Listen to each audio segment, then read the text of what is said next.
Shut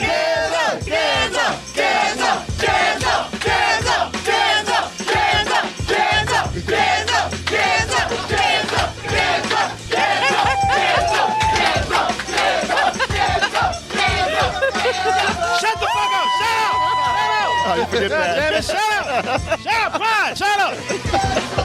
Couldn't even do my intro. They yelling and screaming and shit. That's not bad. This is good. No, it was just dead silent. No, I like it. I like it. You know me, though. I don't like nobody competing with me when I'm trying to talk. Well, you sure don't, do you?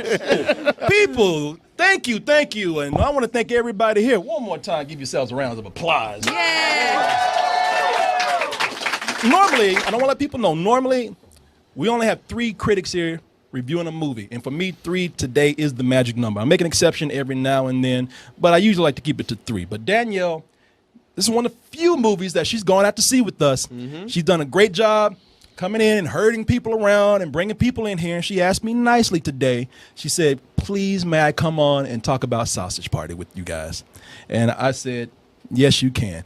I think she thinks that Sausage Party is really about dicks. I don't think she knows that's a fucking animated movie. I saw the movie. She saw it. Yeah, so you actually did see it? I was at the screening with you. Oh, I thought you just brought people in and then just left. She talked to you and sat down 2 rows in front of her. Do you know? Oh, that was you? Do you know that I organized a whole ladies' night for 10 of your toasties? Well, obviously I don't. Well, I did. Jeez. But now that I know, good job. Thank you. Danielle. And for the record, I will go to any movie with you guys. You never take me. You take people that don't even go on the fucking show to see these movies. When in all reality, I'm on the show. All right. Fuck you. Wow. Preach it. All right. I'll keep that in mind. Anyway. I don't even know what I said. It's all good. And I like the way she came in and said, for Sausage Party, she's like, I've gone in and done research and I've taken notes. So I was like, For Sausage Party? For Sausage Party. That would be the one. Talking shit. No, I appreciate there's no that. pleasing you. No, you know, well, let's see how you do. Let's see how you do. I on. can't wait to hear this. Let's go ahead and talk about it now. I'm going to go ahead and show you the trailer for this because the trailer really does, especially the Red Band trailer, shows you a lot more than some of the clips that they gave me, which we'll be talking about and showing you too. But if you haven't heard about Sausage Party yet, well, just like in Toy Story, you know, when the humans leave the building, all of a sudden the merchandise in the grocery store, they all come to life. And the other thing about them, they're very similar to humans. You know, they sing, they dance, they fuck each other. But I was doing that just the other day. Yeah, me too. But the one thing that they are really looking forward to is to go to the great beyond. They are religious, just like human beings too. Until one day, Frank, voiced by Seth Rogen, makes a gruesome discovery and says, I've seen the most fucked up shit. This whole thing is a lie. But just like true religion, everybody says, oh, you don't know what you're talking about. You get out of here with all that noise. Exactly. God gonna take care of us. Well, let's go ahead and see how this works out for these little faithful food groups right here. And this is you've probably seen it before, the 3rd Red Band trailer for Sausage Party. It's beautiful, man. It's just beautiful. As soon as you're out those doors, Oh, Jesus, fuck! the gods kill our asses. You fucking whore! Me eyes, they burn. Please no, I haven't got a familia. You know, maybe you're not so racist after all. Looking at this movie, shit. Hello?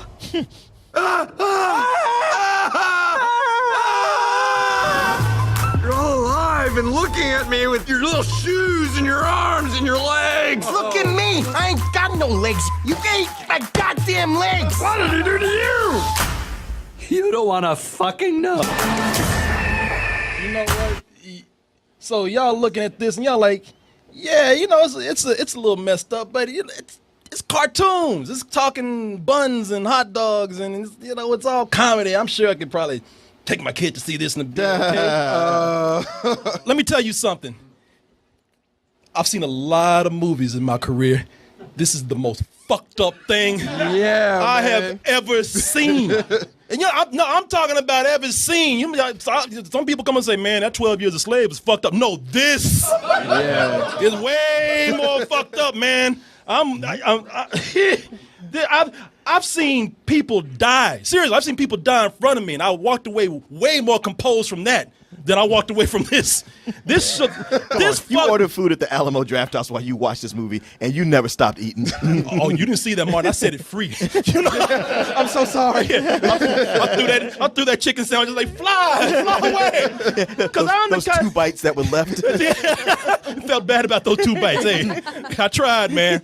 Because Martin is right, man. I'm that sorry son of a bitch, man. You know, when I go see something like Toy Story, I come home and I'm all paranoid and shit. You know, I leave the room and open it back up, try to see if things moving and shit. I know you're having a party. You know, I when y'all are not. After I watch something like Toy Story or things when they come alive, I actually talk to objects. You know how many times I've been in this studio when nobody was around. I'm looking at the fan. Am I working you too hard? I mean, you let me know, okay? I'll work with you. You know, I'm paranoid about that kind of shit. Where's Charlie, man? I think he ran off. Yeah. Where is Charlie? Charlie Brown? Oh shit! Thank God. Okay. Thought you left. You will never leave, though. But man, I'm gonna be. Man, I watch this movie. I don't even know if I can go to a grocery store without being paranoid, just looking at the aisles and shit. I hate to be, I don't want to be this open with everybody in the room right here, but I'm gonna let y'all know I ain't even wiped my ass today because I was scared. I was scared of hurting toilet paper, man. You know, man, come on, look at that toilet paper. Y'all don't want to hurt him. Come on.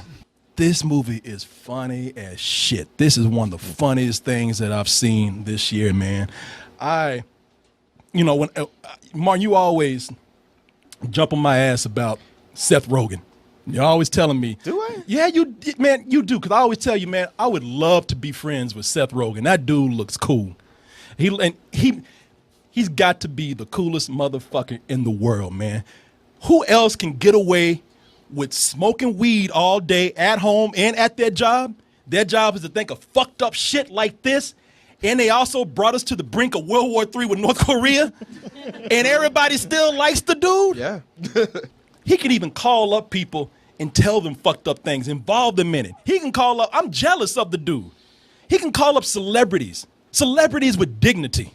He can call up people like Salma Hayek, who's done great, noble things, and tell her, yeah, I have a project for you. I want you to play a lesbian taco. Look, Brenda, I'm going to come clean. I have feelings for you I can't deny. Crotch feelings. Crotch? Sorry, but I'm not a soft taco. I'm a hard, horny taco.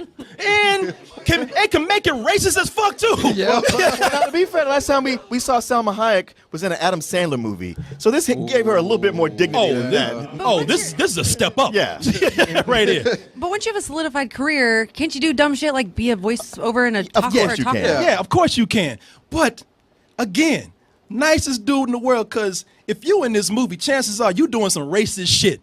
You know, you are a racist or a racial stereotype. Ed Norton plays a bagel called, what is his name? Sammy Bagel Jr. He talks, you know, he's Woody Allen. He's a bagel, so he talks like Woody Allen. You know, he's hanging out with some fucking sort of kind of a falafel. Yeah. He was great in the movie. He was one of my favorite characters. And Bill Hader, man, I didn't even recognize his voice. He's the Indian chief. Mm-hmm. And here's the thing about it. Chief Firewater. Chief, he's a bottle of whiskey. Damn, you racist motherfucker! Fuck Native Americans. Their people have been so put upon. How dare you? Yeah, God just cracking up. I know. Native American. Oh, you are? Okay. Well, you should jump on his ass because he's laughing at your misery, man. He even looked at the back of your head like, we took your land. Should have fought hard. Yeah. You on the ground where you should be. Here,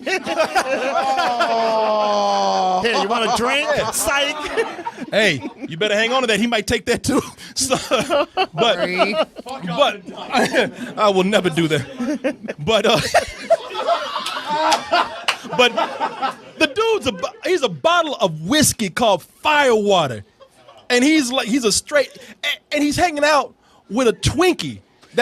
It's a gay man. What you're saying is true. I gotta tell everyone. Very noble little sausage, but also very pointless. No one will believe you. I have to try. Everyone will die otherwise. Oh, yeah, that's a good point. Fuck me, right? Isn't Bill Hader also the tequila? Yeah, he's also the tequila, so he's doing two racial stereotypes in one. And here's the thing. I was sitting up there laughing my ass off, like, look at that fucking Indian stereotype. Look at that gay Twinkie right there. And then they showed this shit. We the non-perishables, motherfucker. Hey, wait a minute, man. Hey, man. You would have loved him because he had a great line in here that you reference all the time. What is that? He's like, hey, chill out, Grits. They call me. They call me Mr. Grits. They made a box of grits, a black man, stereotypical black man. And you know what? And I had to say, hey, all right, just cool out because everybody gets theirs, and they could have made it worse. They could have made him a talking can of chitlins or something right there. So you can still buy that at HEB, by the way. I didn't know canned chitlins was a thing. I didn't either. Who would want that? Right. Apparently somebody does, because it's out there. I mean, they're gross when they're fresh, let alone canned. Hey, Martin, it's out there. Not only can you buy it, but it will sing and dance for you, too. So I sings and dance for you, Martin. But, Sammy, why you make that racist stereotype, man? I told you not to do that shit. That was a test. He came in Sammy made that shit. He came in the room happy, too. He said, man, look at that shit. I did that black man on that can. Oh, did you hear that? That shit looked like Obama. He made the lips bigger and shit. So I know, Sammy, shame on you, man. Shame on you. Now, I will say this, is that, the stereotypes, they work. And the reason why they work is because they're all there for a point. They're not there just to get a cheap laugh. Oh, look at the accent that I'm doing as a Native American. That's not what it's there for. They're there to prove how absurd these stereotypes are, and the cultural divides that we impose on ourselves through race and religion or whatever we want to do to fight each other. What film class you write that for? Jesus fuck. Took me all day to write that shit. Sammy wrote that. But no, seriously. I mean, that's what it's there for, and it's the difference between a racist joke and satire, and and they have some other items. I mean, when I say everything comes to life, everything comes to life. We talking about tampons. Don't give them away now. We talking about tampons, condoms. No, I had to do this. Well, yeah, he's the villain of the piece. Yeah, I had to put this one in here. Now, I always thought it was cool because these items, they're tampons or the condoms, they're there for a reason. It might be shocking, but they're there fitting the personality of what they are and what role that they play. And for a lot of people who, the actor Nick Kroll, and for all those people who thought that Nick Kroll is a douchebag in real life, yeah. Well, now you get to see him be a douchebag in the movie too, a literal douchebag or a douche. Hey, I heard Seth Rogen say that's why they hired him. Like, he's a nice guy in person, but he plays douchebag so much. They were like, oh, he's a perfect. He didn't even audition. They said, we want you for this. He actually plays a Jersey Shore type character, and the role that it's cool because he is a douche. So, what perfect character to play the main villain of the movie? Are you two responsible for my nozzle being irrepressibly up? Whoa. Easy, man. Easy. Yeah, your nozzle's bent. Sorry. But you know what? You should be happy you're alive. Yeah, Banana's whole face peeled off. Peanut Butter's wife is dead. Look at him. He's right there. I'm gonna fix this. You think I give a about PB or J? This. I'm gonna kick your ass. How you like that, Mac? Who? Us? No, not you. Come at me, balls. Come at you? What does that mean? Fine. You won't come at me? Well, then guess who's coming at you? Me. I like he's all, and he gets more roided out throughout the movie. Yeah, he gets crazy, and it's funny because they're basically puns, but they do the puns of these characters fit their puns so well that you actually start saying the puns and taking it seriously. Like I was looking at him through the whole movie, like, what a fucking douchebag, man. Yeah, but okay, sure, the food is alive. But now suddenly the toilet paper and the douche, why not the shopping carts? Yeah, and or the book or the cookbook. Yeah, the cookbooks, the cashier stations. I hated the store itself. Well, you see, that's one of the things about the movie. I was gonna save this complaint for later, but some of y'all thinking, "Oh man, I can't wait to get high and see this shit." Don't do that. You're gonna lose your mind watching this shit. Don't do Corey. Don't do this shit, man. But I want to. Corey, I care for you, man. I'm gonna walk into Corey's place, and that shit's gonna be playing, and his brains and shit gonna be splat all over the wall. Head just gonna explode. Because I had wine. I just had wine and got a little tipsy. And my ass just start going deep with this shit because you can think way too hard about this. It gets deep. Like you're thinking about it because all the food comes alive and they're talking about all the humans, they mistreat us, but the humans are the ones that created them. And when you talk about creating them, like what food sacrificed themselves to make other food? Like how many peanuts had to die to make peanut butter? That is deep, my friend. How many grapes had to die to make his chick jelly. to make his chick jelly? You saw a tomato get killed right there. But yet, sandwich had a tomato in her. Pizza. What kind of fucking cannibalism is it? You can lose your shit trying to do this. Leave it alone. Watch this movie sober. Watch this movie doing no drugs. The shit is deep enough. The movie is a drug itself. Somebody slipped something in your wine. If you was thinking that hard, I was thinking hard, man. Did you notice how I was laughing at one point? I just like, huh? Yeah, I didn't notice that. Just start zoning out. Man, this shit is deep. I just noticed the moment you broke. I was like, all right, I guess he's good. I gotta warn people out there. Anybody religious here in the room? Man, y'all a bunch You can admit it. It's okay. Yeah. Okay, all right. I like the way we got one person like, maybe I'm down with Jesus. I don't know. You know, you hear a small ass voice. Me. Yeah. We're not gonna nail you to a cross if you actually want to say so. Cause I got. Nah, that's Saturday. Yeah. Just wait. That's part of the challenge. Get you drunk first. Is that one that we thought of a fifth one? Nail you and crucify you on a cross. But. Oh, shut up. Now y'all religious. Oh, just a little while ago, I don't believe in that shit. Oh, no, you offended me. Taking too far. But the reason why I ask is because maybe nobody's going to admit it here, but you need to know, if you're going to the film, it's a big blasphemous message about religion. It's a big fuck you if you're religious. It is.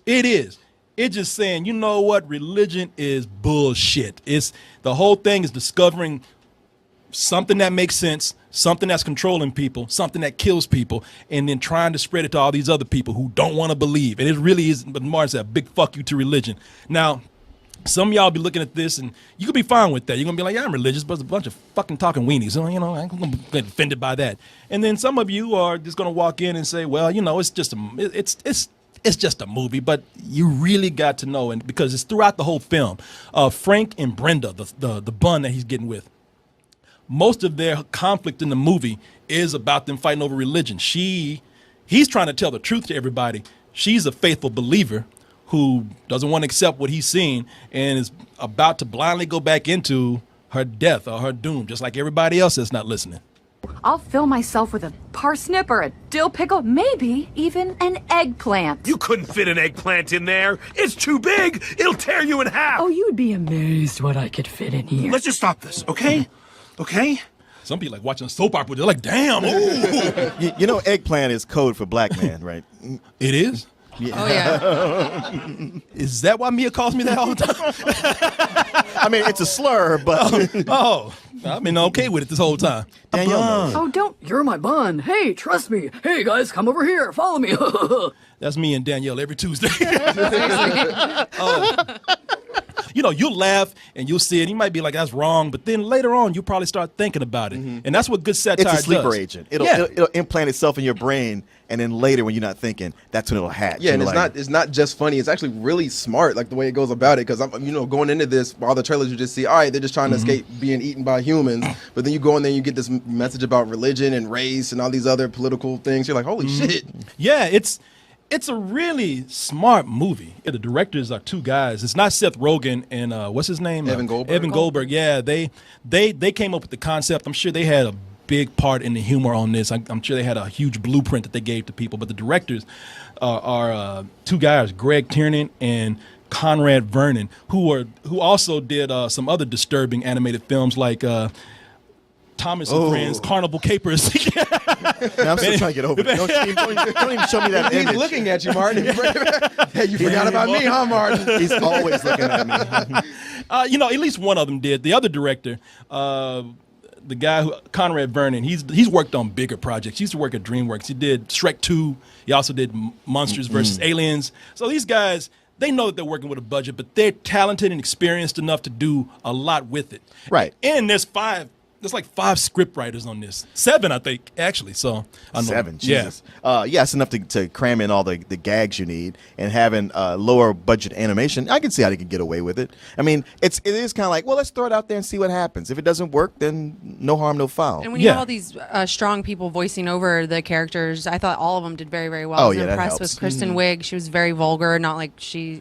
She's the Brenda, the bun. And I liked how everybody was just overperforming. Michael Cera was awesome, and Salma Hayek as well. It did a great job at what it was doing, but there were times when they were just sitting around cussing and being foul-mouthed for really no reason, just because they could. Or it's almost like, man, you make it less special when you do it casually. Yeah, they're drawing it out a little too much. Yeah. Each scene was drawn out way too much, way too long. The movie felt like it was 2 hours when really it was only like 90 minutes. Yeah. And that's not a good thing. Well, no, I felt the opposite, man. Like once they started getting into the religious stuff and the race things, I was like, all right, all those fucks and everything in there, it's kind of being pushed to the side by the intelligence that's going on behind the movie. When it first started off, that first 5 minutes where they were like, fuck, shit, fuck, I'm like, all right, this is just stupid. Like, yeah. But once they got into the religion aspect and all the other political issues, it was like, okay, now I'm down with this. I've not been this eager to go see a movie again, to just rush and see it again, as much as I have this film right here, because it's just so much fun. I ain't never laughed at mass death and genocide as much as I laughed. That whole audience was. Yeah, I was kind of nervous because I thought it's gonna be kind of depressing, but nah, man. Every time they killed a piece of food, it was some play on like a horror film.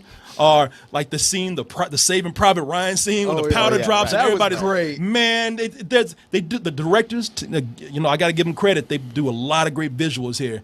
Yeah, this is I gotta tell you, if it wasn't for some of just the strained kind of humor, the dirty humor and the language that they were trying to force in there, I would almost give this a better than Sex.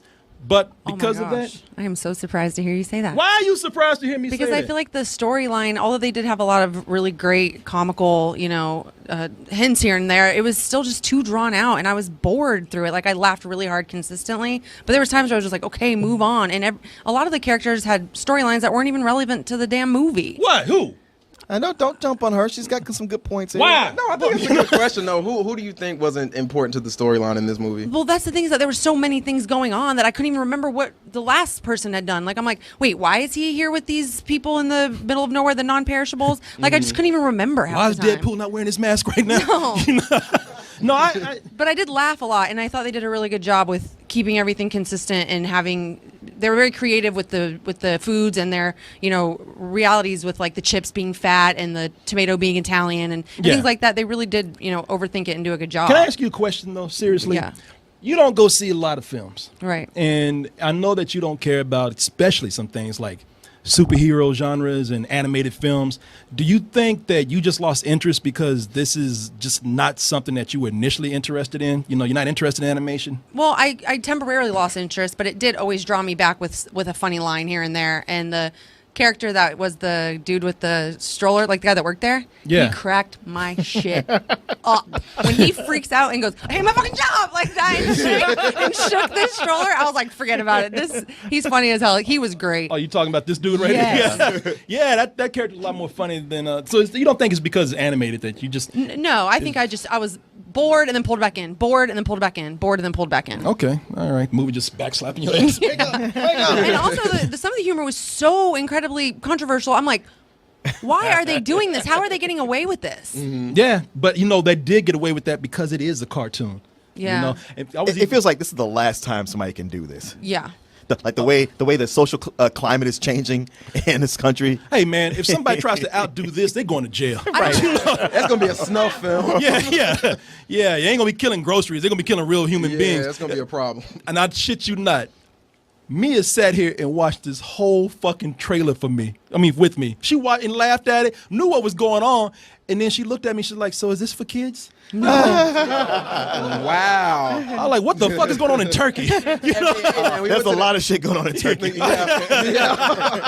We did go to that screening. There were some 14-year-olds. 14. there? Two 14-year-old kids. Yeah. 14's not that. 14's not that bad. I was there to give it better than sex, but I peeled off and gave it a high full price. Okay.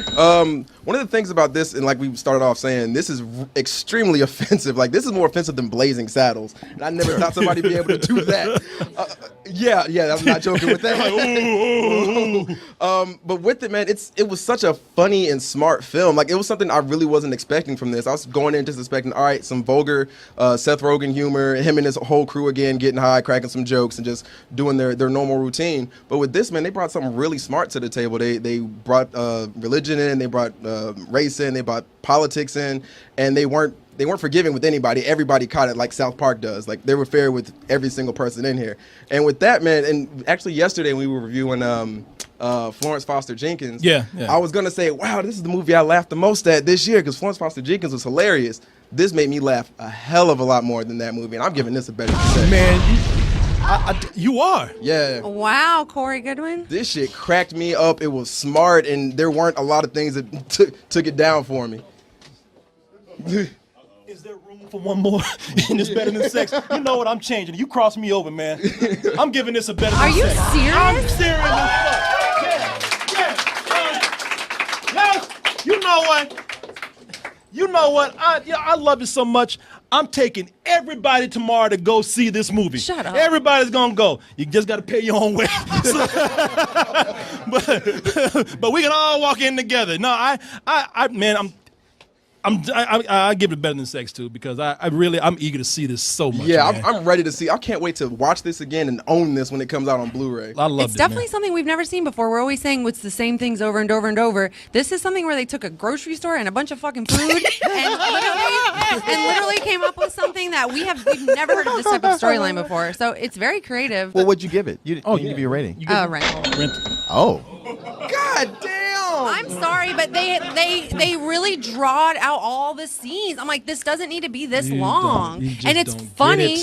I get it. It's very, very smart and creative, but I'm not that into it. Everything you guys said is right. And when I say everything you guys, I mean all three of you. I'm not discounting what Danielle said. I mean, I thought the movie was hilarious, mostly through. In the beginning, and we all had a bit with the start in the beginning. But later in the third act, I was starting to get a bit numb to the humor and the message. Yeah, they're kind of playing it out a little bit. Yeah, it was. It was that point where I was like, man, it's been ramping up so much, and I felt like it plateaued. It wasn't bad. It was still funny. I just wish there had been more. And where it ended, I was like, well, that's a way to go. It doesn't leave me going, pumping my fist when I come out, but I can't say I didn't enjoy it. I mean, it's extremely crowd pleasing. If it's a movie that you already think you want to see, yes, you absolutely want to see it. Yeah. You're gonna have a great time. Mm-hmm. I mean, I would have to give it a full price because I can't imagine anybody who wants to see it coming out being disappointed. Mm-hmm. I can't go better than sex. It's really more of a low full price. I even toy with a high matinee for me. You know what, Martin? I see your point. You went through like 3 ratings at a low full price. No, really. I've been just like so up and down, and it's I'm like, yeah, you know what? Ultimately, what it comes down to is like somebody says like, well, what should I pay? And I was like, look, if you already want to see it, yeah, full price. Yeah. Just for me, it's more of a low full price. You make good points, Martin, and I'm going back down to a full price. Give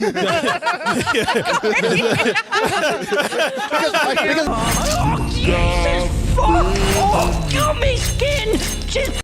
Please, God damn it, please. Do not take your kids to see this movie. No. Do not take, especially the very end. Jesus Christ!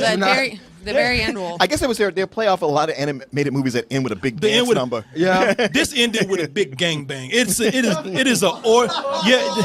a food orgy. It is a food orgy going on. It is the most disturbing thing I've ever seen. That was a good way to go out though. If you're gonna go out like that, the literally whole movie on a bang. See, that's the thing I was saying. Like, I like that though because like I said, it was smart. It felt like it was a riff off of every animated movie we have. We have this big dance number, but at the end of this, it's like, oh God, I don't want to watch this. It was, but it was a good idea, but it went on for so long. It was just gratuitous at one point. Oh man! All right. You made your point already. Yeah, that's the thing. It went on because I've seen some filthy porn.